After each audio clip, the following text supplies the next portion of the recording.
Wednesday. What's up, everybody? Wednesday morning. Welcome to today's edition of the Daily Market Commentary. I'm your host, Chuck Fulkerson.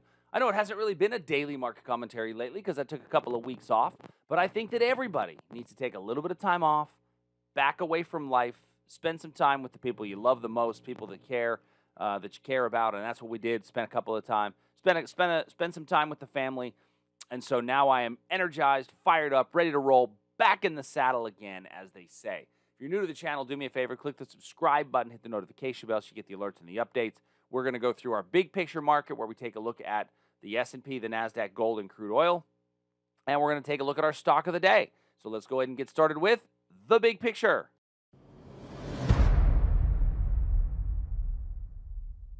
So in the big picture this morning, we can see that the S&P is continuing its rally higher. We are sitting right at a level where on our daily chart, we could anticipate a breakout to a new all-time high. Now, historically, when the S&P pulls above the all-time high, you get a little pullback right after. So I wouldn't hold on for like a 12-to-1 move. You get a 2-to-1, take some money off the table, move your stop to break even.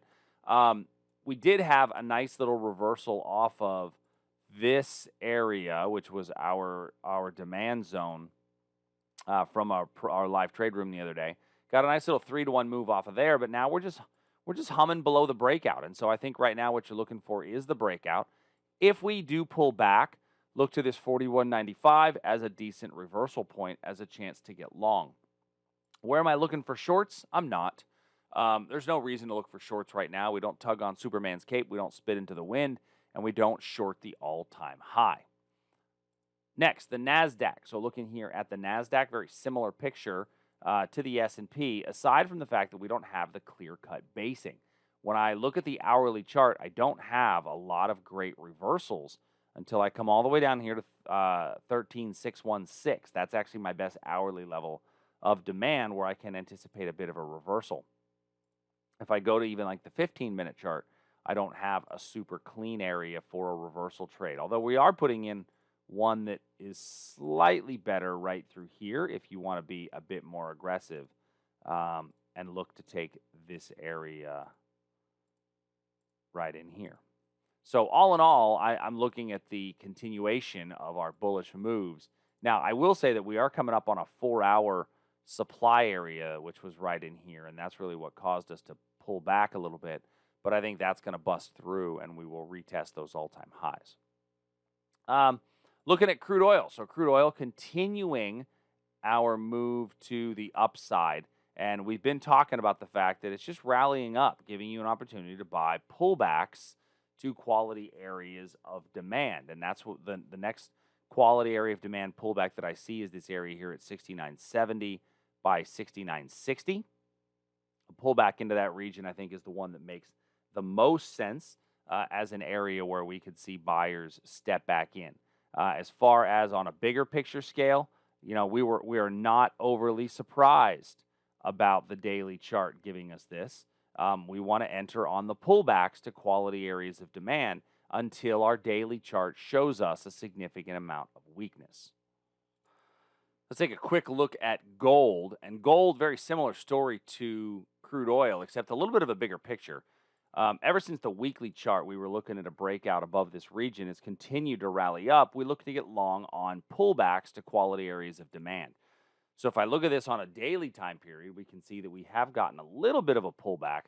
But ideally, I think that your best trade is going to be either a breakout above this 1920 area or a pullback into this 1873 by 1870. In the meantime, I don't think there's a whole lot to do there.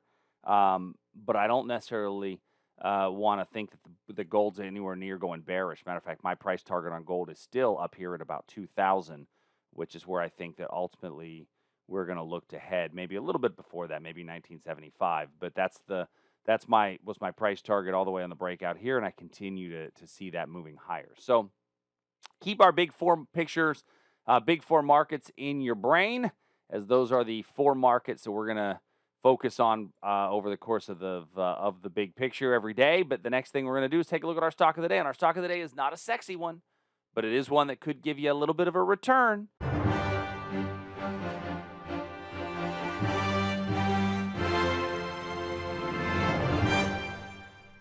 All right, today in our stock of the day, we're talking about ExxonMobil. Now, ExxonMobil, like I said, not one that a lot of people are talking about on a regular basis. But looking at this, we can see that our supply level, we hit a supply level, this little drop base, very strong drop on a weekly chart, got a little move away, not a lot, and then traded to the top of this with almost no move away.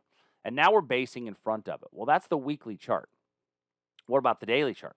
When I take a look at the daily chart, we can see that we are putting in a price pattern. And the price pattern that we're putting in here is the cup and handle, right? The cup and handle pattern. And when I look at a cup and handle pattern, ultimately what you're looking at with a cup and handle is really a different version of an ascending triangle pattern, right? And that is one of my favorite breakout patterns for upward movement. I think that we could see a breakout here. Now, where do I think it can go? Well, this thing tends to live in the mid 70s. So I think you've got a decent return for more of a swing or position trade on ExxonMobil for price to make it back up into this mid 70s region. And for those of you that are more of the investor mindset, this can pay a pretty decent yield as well for your portfolio as far as a dividend paying stock. So ExxonMobil, keep it on your watch list. Now, the complete opposite of this, let's go to the sexy stock of the week and let's talk about AMC. And AMC is one that is the meme stock, and everybody got to love their meme stocks. We saw the huge rally up. And you may say, well, Chuck, I thought you don't really deal with these gambling stocks. I do occasionally when they're giving me an opportunity.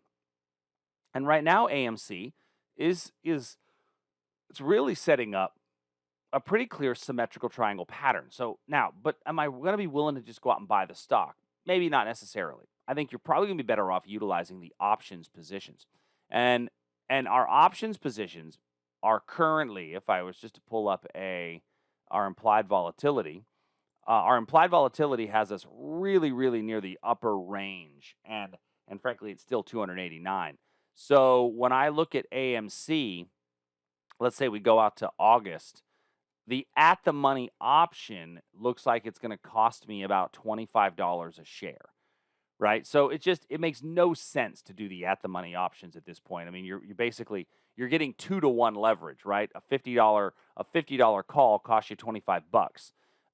Well, that's you might as well just buy the stock on margin at that point, right?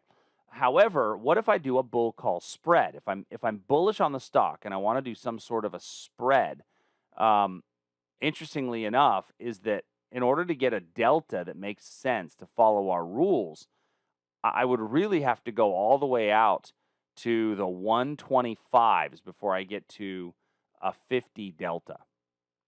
All right? So that means I'd have to do the 50 by 125 bull call spread before I get to a 50 delta, which really is way beyond a normal bull call spread, right? We're not normally going to get there, but that's our rules, is that I want to have a 50 delta. Now, that means that I'm doing a $75 spread for $11 to get my delta of 25. That's a little bit outlandish, and I don't think it's going to be a very effective use of capital. But why not look at something like, say, the 50 by 70, which is a $20 spread, and you can get the $20 spread with a $4 debit. Now, you're not getting a huge delta on this, but you're getting a really, really small debit relative to your spread. Even the 50 by 55, you're not going to get, once again, a big delta on this position. Because remember, you're buying one, selling the other. But that's the better way to kind of take a look at this thing. Now, even that 50 by 55, you don't get a great delta. But if the stock goes up to 55, you're risking 140 to make 360. So it's a pretty good trade setup overall. But that's on expiration, right? So that's all the way out on expiration, going out to August. Now, if you trim it down to the Julys, your delta doesn't get really any better, and you can actually do it for 120.